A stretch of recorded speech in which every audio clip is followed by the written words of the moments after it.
13 hanggang 14 na siya rin pong pagkukuhanan natin ng ating pangaral sa hapong ito. Ang sabi po rito, "And I will do whatever you ask in my name, so that the Father may be glorified in the Son. You may ask me for anything in my name, and I will do it." May the Lord add His blessing sa pag-reading ng His Word. Ang ating po na pangaral ngayon ay may pamagat na prayers through the divine. Mga pananalangin sa pamagitan ng Diyos. The assurance of Christ. Kamakailan lamang po ang ating mga kababayan ay sakdibi po ng aftermath ng natural disasters na diyan po naghahayag na kung paanong fragile talaga ang buhay at yung lakas ng komunidad sa usapin ng sila ay hindi agad-agad magpapabupo. No? Sila ay may lakas ng loob na tatayo. Ang mga outlets ng mga balita ay nagsabi na may mga isinasagawang recovery efforts na following doon sa devastating na typhoons.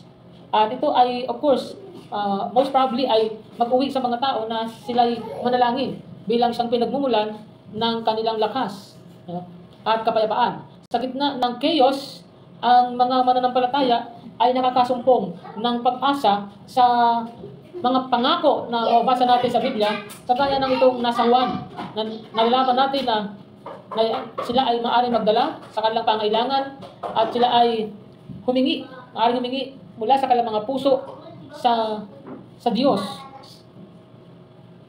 Bilang pagsaalang-alang sa mga pangyayaring ito, ay explore natin ang mga significant na implikasyon ng assurance na binibigay ng ating Panginoon Kristo sa ating mga panalangin at kung paano ito nagsisilbi bilang isang lifeline at isang panawagan na luwalhatiin ng Ama sa pamamagitan ng ating pananampalataya. At dito sa Ebanghelyo ni Juan, sa chapter 14, verses 13 hanggang 14, ay na-encounter natin ang isang powerful promise mula sa ating Panginoon. Ang sabi rito, And I will do whatever you ask in my name, so that the Father may be glorified in the Son. You may ask me for anything in my name, and I will do it. Ang mga panalitang ito ay hindi lang nag-assure sa atin ng bisa ng pananalangin, kundi nagsisilbi rin itong isang mabisang deklarasyon, mahalagang deklarasyon ng divinity o pagka-Diyos ng ating Panginoong Kristo. Inilalantad dito yung authority sa pangalan ng ating Panginoong Hesus. Sa passage na ito ay binibigyang diin ng ating Panginoong Kristo na ang ating mga panalangin ay narapat isagawa sa loob ng kanyang pangalan. Hindi po lamang ito parang isang formula.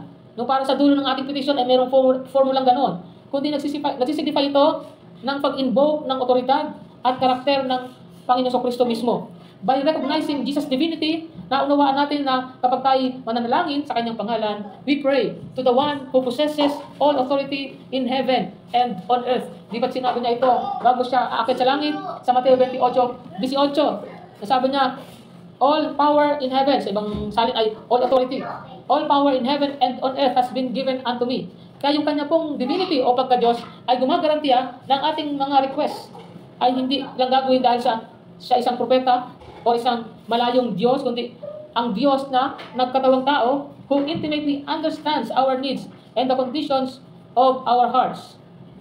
Pangalawa dito ay yung meron pangako siya ng pagtugon, the promise of response. Parang kagaya ito ng isang pigyon o kalapati na train sa maraming mga linggo o mahabang panahon upang magamit ang pigyon sa pag-deliver ng message doon sa intended recipient. At yung pong training na yan doon sa pigyon ay napaka-rigorous. And by utilizing the instinctive characters of the bird as a combination, makes the objective highly effective. Ganon din naman, ang ating mga panalangin ay tiyak na makarating sa intended recipient. Walang iba kundi ang Diyos. But the question is, how the Lord Jesus Christ can know all those prayers simultaneously and answer them promptly? Ina-assure tayo ng ating Panginoong Hesus. Sabi doon sa talata, gagawin niya anuman ang hilingin natin, anuman ang hilingin natin sa kanyang pangalan. Only someone with divine nature, yung lamang meron pang Diyos na kalikasan at otoridad, ang makagagawa ng ganung pangako. By declaring that He will do whatever we ask in His name, ina-assert ng ating Panginoong Hesus ang kanyang pang-Diyos na kapangyarihan at ang kanyang unity sa Ama. So this invitation to prayer reflects His divine nature. It indicates a relationship built on love and trust sa pagitan ng Creator at ng kanyang creation. Bilang Diyos ating Creator. Kapag dinadala natin ang ating mga panalangin kay Jesus, we engage with the one who is intimately acquainted with all our struggles, sorrows, and joys. Kaya yung pangako na ito ay nag-unveil ng reality na ang panalangin ay hindi lang isang one-way communication, but an invitation into a collaborative relationship with the divine. Pangatlo ay yung itinuturo dito, inilalantad yung glorification ng Father. Ang layunin ng answered prayer, gaya na sinabi ng ating Panginoong Yesus, is that the Father may be glorified in the Son. Kaya hina-highlight ito yung interconnectedness ng Trinity. Each person of the Godhead is working in harmony. Kapag tayo nanalangin at nakikita natin na kumikilos ang Diyos, it ultimately points to His glory. Na si Jesus bilang anak ng Diyos ay sumasalamin sa luwalhati ng kanyang Ama, reinforcing His divinity. Ang ating mga panalangin kapag sinasagot ay nagtetestify sa kanyang kapangyarihan at sa kanyang sovereignty, demonstrating that Jesus is indeed divine. Siya ay tunay na Diyos as He stands interceding for us before the Father, gaya na sinasabi sa atin sa Romans 8:34. Pangapat, the assurance of His presence. Sa simula pa lang ng John 14, inaaliw na ng Panginoong Yesus ang kanyang mga disipulo by assuring them that He is preparing a place for them. At ang deklarasyon na ito ay naghahayag ng kanyang divine authority and His continued presence with us sa pamamagitan ng Holy Spirit. Ang ating mga panalangin ay nakadirekta sa Panginoong Yesus. At sa pamamagitan ng mga ito, we maintain an active connection with the divine. Kapag tayo nanalangin, we are not just addressing a figure of historical significance, but the living God who walks alongside us, guiding and advocating for us. Kaya kapag tayo nanalangin sa Diyos, alam natin yung Diyos na pinapanalangin natin. Pag sinabing, oh God, kapag nalangin tayo, oh Diyos, alam natin na yung isang Diyos na yon, merong tatlong persona. Ang Ama, ang Anak, walang iba kundi ating Panginoong Kristo, at ang banal na Espiritu. Kaya, makikita natin yung danger ng ineglect natin o pabayaan natin na wala tayong bahala kung sino ba itong Jesus na ating dinadalanginan. Dito sa John 14:13 hanggang 14, ay dapat tiyak tayo na yung Jesus na dinadalanginan natin ay ang Diyos na nagkatawang tao. So, makikita natin dito mga kapatid, ang mga maaaring mangyari sa atin, personally, maging sa kaisipan natin, kapag hindi natin ito isinaalang-alang. Yung ating mga panalangin, ano nangyayari dyan? May kinalaman po sa pananampalataya natin. Nagkakaroon ng pagkabawas or yung diminishing the power of prayer. Our prayers can lose their potency. Hindi ganun magiging mabisa ang ating panalangin. Kapag ating sinawalang bahala o hindi tayo ganun ka-confirm sa kung sino si Jesus na ating dinadalanginan, we may begin to see prayer as an optional or ineffective practice. Kaya manalangin mga hindi, parang okay lang sa atin, rather than a powerful means of communicating with the Almighty God. Number 2, when we overlook the divine nature of Jesus, we undermine our confidence in God's promise. It can lead to doubts about the reliability of His promise, na nagpapahina, weakening our trust in God's faithfulness. At pangatlo, when we overlook the divine nature of Jesus, we miss the true purpose of prayer. We might focus solely on our desires and miss the greater purpose of bringing glory to God through our prayers. And number 4, when we overlook the divine nature of Jesus, it weakens our relationship with Him. So, recognizing Jesus' deity is crucial for a deep personal relationship with Him. Neglecting this truth can lead to a superficial or panglabas lamang, to a superficial or pangibabaw lamang na pagkaunawa kung sino si Jesus, hindering o pumipigil sa ating spiritual growth and intimacy with Him. Kaya nga, masasabi natin na recognizing Jesus' deity, o sa ibang pronunciation ay deity daw, deity or deity, pero tatagalogin natin yung kanyang pagka-Diyos, ay crucial para sa isang malalim personal relationship sa Kanya. No? Ngayon, ito ang maganda. By fully embracing the deity of Jesus as revealed in John 14:13-14, we can approach prayer with greater faith, confidence, and purpose, knowing that we are engaging with the divine Savior who has the power to transform our lives and glorify the Father through our petitions. Kaya ang message statement po natin ay ito. The divine assurance of Christ empowers our prayers, inviting us into a transformative relationship with God that ultimately glorifies the Father.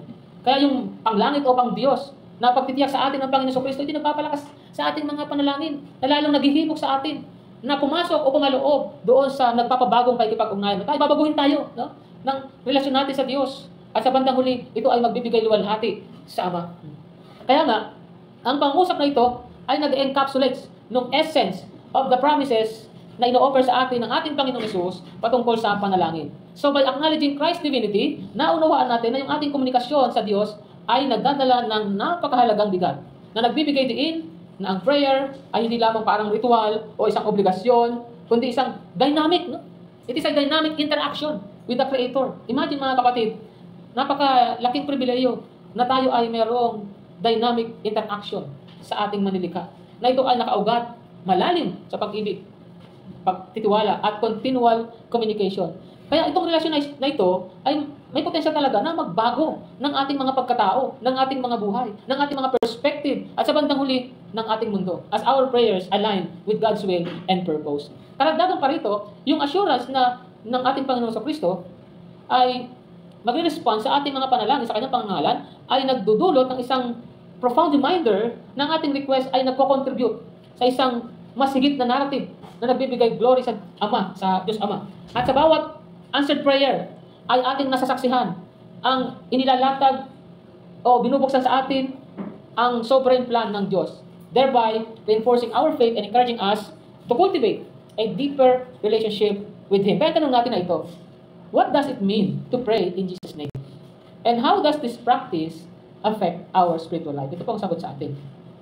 Praying in Jesus' name means to pray with an understanding of His character, authority, and purpose. Kaya mahalaga na makilala natin ang ating Panginoong Jesucristo. Sapagkat yung tamang pagkakilala sa ating Panginoong Jesucristo ang magdadala sa bisa ng panalangin. At panalangin katanggap-tanggap sa Kanya. So, it implies that we align our prayers with His will and intentions, acknowledging that He is the mediator between us and God the Father. At ang practice na ito ay nakaka-apekto sa ating spiritual life by encouraging us to focus on Christ's examples and teachings. Kaya kailangan kilala natin ang Panginoon Kristo kung paano siya namuhay dito sa lupa. Ano ang mga pinagsasabi niya, ano ang mga itinuro niya, ano ang mga kanyang mga ginawa. Thereby shaping our request to reflect His heart. And when we genuinely seek to pray in His name, our prayers begin to reflect His desires. Magkakapareho na kung ano yung nais natin, yun din ang nais ng ating Panginoon Kristo. Fostering a deeper intimacy with Him and promoting spiritual growth. Kaya minsan masasabi natin na parang wala yata nangyayari sa aking panalangin. Kaya tanong yan, kapatid, baka hindi mo kilala yung dinadalanginan mo. Ang point lang is, praying in Jesus is a strong declaration of our faith in His deity and compassion. Kaya, praying in Jesus' name is not just a conclusion to our request. In praying to Him, pinapakita natin sa lahat na tayo ay naniniwala na si Jesus ang ating Almighty God, ang pinakamakapangyarihan sa lahat ng ating Diyos. Na siya ay punong-puno ng habag at siya ay benevolent na Diyos, mapagbigay na Diyos. Pero maraming mga kadahilanan kung bakit magiging imposible na isasagawa ng Panginoong Hesus ang mga panalangin ng mga tao, ng mga mananampalataya sa Kanya, kung hindi sa Diyos. Di ba sabi niya sa verse 14, kung naalala nyo? Sabihin niyo kung ano ang hingin niyo sa akin. Sabi ng Panginoon sa Kristo, hingin niyo sa akin kung anong gusto niyo at gagawin ko. Ito yung unang divine authority.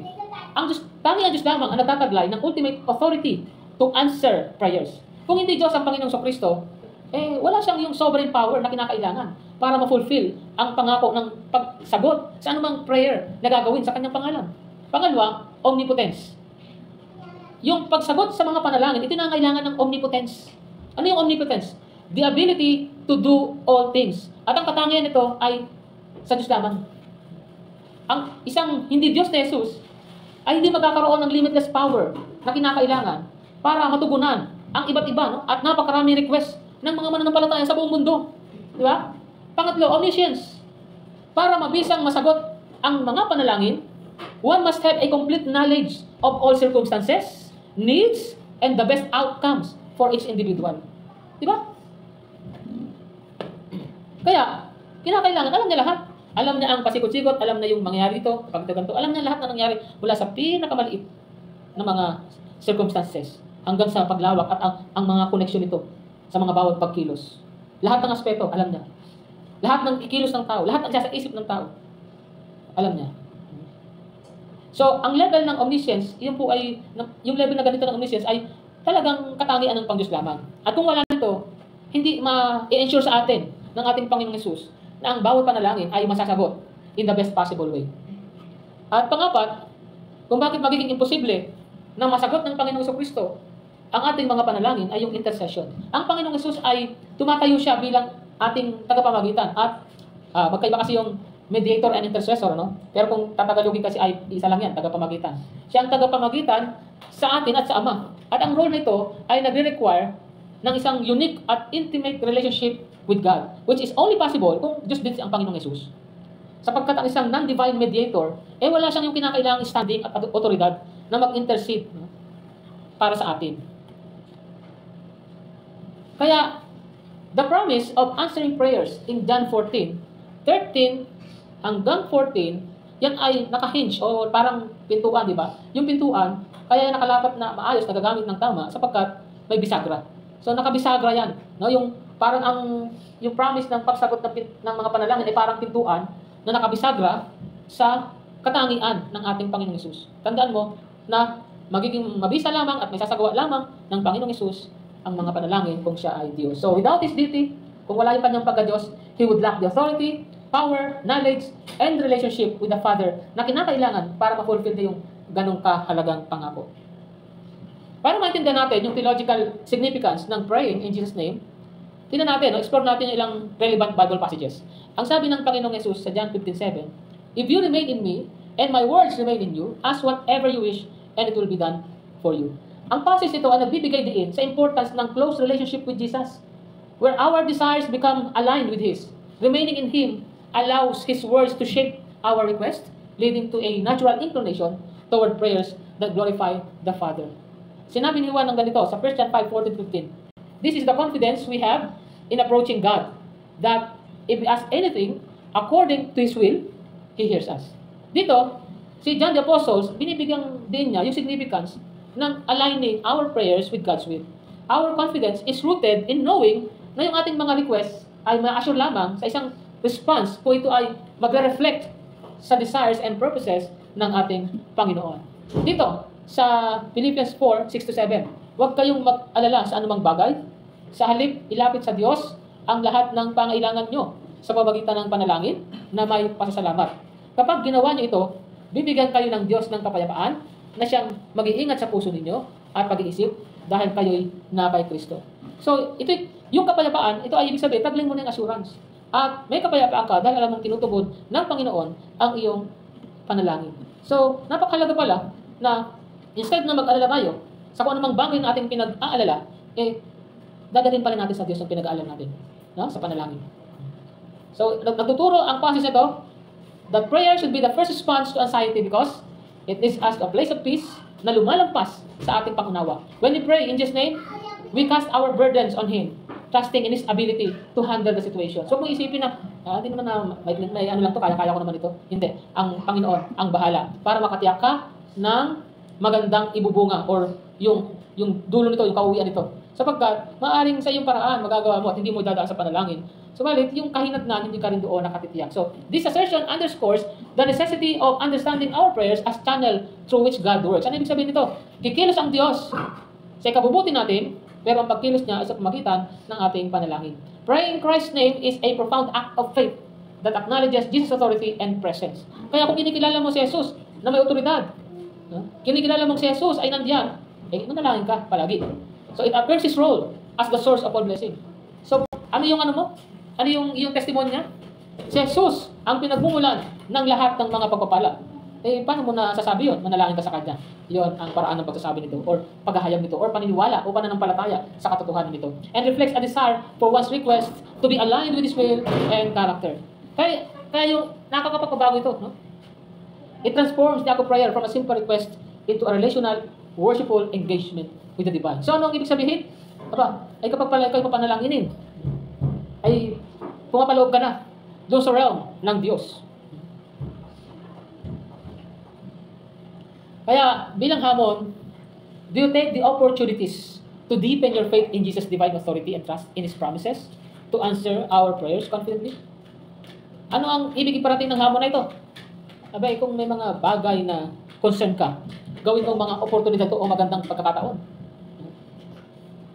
Manalangin ka sa Panginoong Hesus sapagkat ito'y nagpapalalim ng iyong pananampalataya sa Kanyang pang-Diyos na otoridad at pagtitiwala sa Kanyang mga pangako na sasagutin niya ang mga panalangin. At doon makakakuha ka ng kumpiyansa na ito ngay gayon. Halimbawa na lang, bigyan tayo sa example. Yung nakikita sa larawan na nasa TV, Yan po ay si David Roberts. Si David Roberts, nung medyo kabataan pa niya, siya po yung nag-struggle sa matinding problema niya sa kanyang mata. Meron siyang eyesight issues. Pero na-experience niya isang remarkable healing sa pamagitan po ng panalangin. Bago mangyari yon, his vision had deteriorated to the point na talagang malapit na siyang mabulag. Sabi ng mga doktor, hindi na nagbibigay ng pag-asa ang mga doktor para sa kanyang recovery. Pero itong si David Roberts, desperado po siya sa solusyon. Kaya ang ginawa niya, David turned to prayer at ang hinanap niya yung Jesus healing power. At si David at yung kanyang family, maninga silang nanalangin sa Panginoon, asking Jesus to restore his eyesight. Sila naniwala sa divine authority ni Jesus at nagtiwala sa kanyang pangako na sasagutin ang mga panalangin na isasagawa sa kanyang pangalan. Miraculously, over time, nabalik po, nagsimula pong mag-improve yung eyesight ni David Roberts. At eventually, naregain niya yung kanyang full vision. Ay ito nakapagpamangha sa mga doktor at sa bawat isa na nakakaalam ng kanyang kondisyon. So, this story demonstrates the profound truth of John 14:13-14. Na yung healing na nangyari kay David was not just a result of medical intervention, but a proof to the divine power of Jesus. At pinapakita nito na kapag tayo manalangin sa pangalan ni Jesus, we acknowledge His deity, ang kanyang pagka-Diyos, at ang kanyang otoridad. We can experience extraordinary answers to our prayers. Itong real-life example na ito ay nag-encourage sa atin to deepen our faith in Jesus' divine authority and confidently trust in His promises to answer our prayers. Kaya, ito ang maibumungkahay ko sa iyo bilang aplikasyon. Create an I will statement. Ano yung I will statement? Yung sisimulan mo bilang tugon mo sa katotohanan ng mensahe na tinanggap mo ngayon. Pwedeng ako magbigay sa example. Halimbawa, this week, I will take intentional time to reflect on my prayer life. I will commit to praying specifically in Jesus' name, aligning my requests with His character and teachings. I will consider keeping a prayer journal that tracks my requests and how they align with my growing relationship with Christ. I will observe how this practice transforms my understanding of prayer and deepens my walk with the Lord. Aside from doubts and lack of faith, meron din ilang mga reasons, no? Bakit sometimes yung ating panalangin ay hindi natutugon, no? Hindi nabibigyan ng sagot. Yung isa, marami yan, pero magbigay lang ako ng dalawa. Yung isa ay spiritual growth and dependence. Sapagkat, trials and suffering can lead to a spiritual growth and a deeper dependence on God. So, maaaring ginagamit ito ng Diyos para sa ikalalago mo. Kaya nga sabi sa James 1:2-4, it encourages believers to consider it pure joy whenever you face trials of many kinds. Because you know that the testing of your faith produces perseverance. Kaya sometimes, enduring hardship can strengthen our faith and character. So, isa pang maaaring dahilan kung bakit hindi tinutugon ang panalangin mo. In fact, masabi natin, natugunan na pero hindi doon sa paraang gusto natin. Dahil doon sa tinatawag natin eternal perspective. Ano yan? Our earthly life is temporary. And sometimes, God's answers to our prayers are seen in the context of eternity. Like for instance, prayer about healing. Healing may come in the form of eternal life and the ultimate healing in heaven when there is no more pain or suffering. Kaya merong humihiling ng healing, kagalingan, pinanalangin. Naalala ko tuloy, yung nanay ni Pastor John Dale Dagua, taga Brooks Point. Nasa hospital, nag-meeting kami, mga bilang pastor, pinanalangin namin. Pero, at yan ba nga, si Pastor Renato Adres, talagang humiling siya ng miraculous healing, napagalingin. Pero kinabukasan po, namatay po yung nanay ni Pastor John Dale Dagua. So, natugon yun. So, merong healing na nangyari sa nanay, kahit lang, ultimate healing na po yung tinanggap, no? Doon na sa heaven. Gaya na sinasabi doon sa Revelation 21:4, where there is no more pain or sufferings.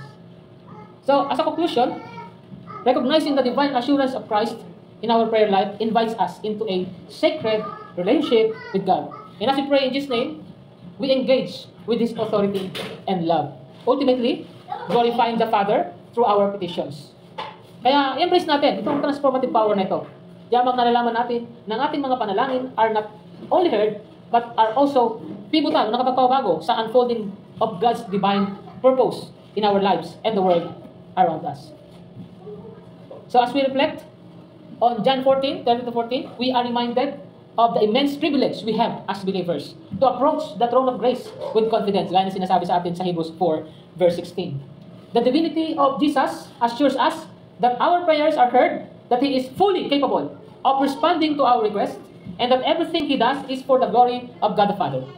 Approach prayer with the assurance of His divinity yamang nalalaman natin, yung ating mga request, yan is sacred moments share with the God who love us. No? Hindi lang doon sa inisip natin, kailangan nating matugunan yung panalangin. No?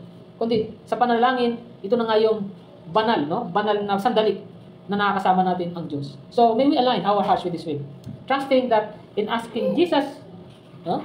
In Jesus' name, we are participating in the divine purpose that glorifies the Father through the Son.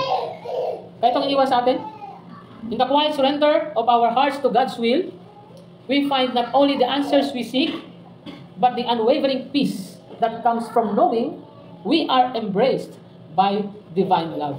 Tayo po ay tumayo at tayo po ay manalangin. Tayo manalangin. Heavenly Father, we come before you with grateful hearts. Nagpapasalamat po kami sa pagkataon ito na kami mga magkapatid ay nagkakasama-sama. And as we conclude, kami po ay dumadalangin ng iyong guidance and wisdom na dadalhin namin forward na ang mga lessons na aming natutunan. At nawa nga po ang iyong kapayapaan ang sa amin ay mag-surround, na ito'y maging fuel, no? Para sa aming spirito, na kami po ay hahayo sa mundo na ito, na tulungan po kami na mga sisidlan o lalagyan ng iyong pag-ibig, na nagbabahagi ng kabutihan at habag sa mga aming nakakasalamuha na nangangailangan nito. Nawa po ay kami ay kumilos sa paraan ng pamumuhay namin na meron po kami kumpiyansa na kumikilos kami sa aming pananampalataya, na nagtitiwala sa inyong plano para sa aming mga buhay, at dumadalangin kami, Ama, na po ay pag-ingatan niyo po kami palagi. At kung kami po ay nalalayo sa iyong presensya, dalangin po namin, Ama, muli niyo po kami ibalik. Ito po ang aming dalangin